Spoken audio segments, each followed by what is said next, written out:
Ici, on va voir un outil qui nous permet de faire une extrusion de profil fermé par la même esquisse. Donc, je m'explique ici dans notre arbre, on a une esquisse numéro 4 qui contient deux profils fermés. Donc, un à l'extérieur, un à l'intérieur. Si on fait une extrusion normale de ça, donc on fait une extrusion normale de cette esquisse-là, qu'est-ce que ça va faire? Ça va nous faire un trou au milieu.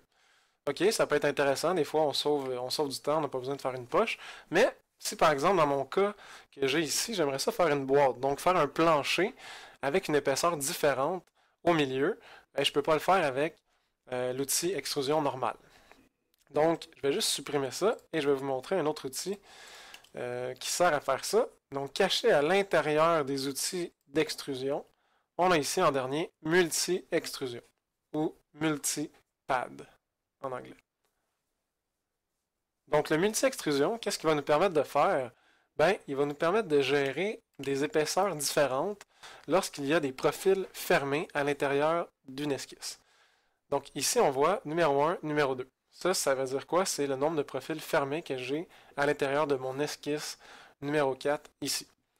Comment on sait qu'est-ce qui est quoi? On a juste à cliquer sur, par exemple, le numéro 1 et le profil fermé numéro 1 va s'illuminer en bleu. Même chose ici, profil numéro 2. Donc, profil numéro 2 s'illumine en bleu. Donc, si on veut faire un profil, par exemple, l'intérieur de la boîte ici, on aimerait avoir un plancher de la boîte à 100 millièmes. Il faut cliquer sur le numéro de profil qu'on veut. Et ici, dans longueur, on vient entrer notre valeur. Donc 100 millièmes, ça va faire le travail pour l'instant. Après ça, si je m'en vais, je clique sur le numéro 2, automatiquement l'épaisseur du numéro 1 c'est inséré, j'ai pas eu besoin de faire rien d'autre.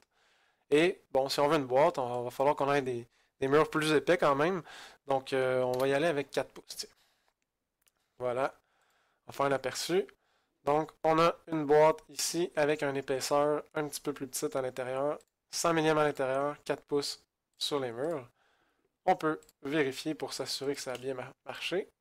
Donc ici, 100 mm pour le fond de la boîte et 4 pouces pour les murs. Donc voilà, un petit outil assez simple. On n'utilise pas très fréquemment cet outil-là, mais ça peut être utile des fois pour sauver du temps, puis alléger un petit peu l'arbre. Voilà.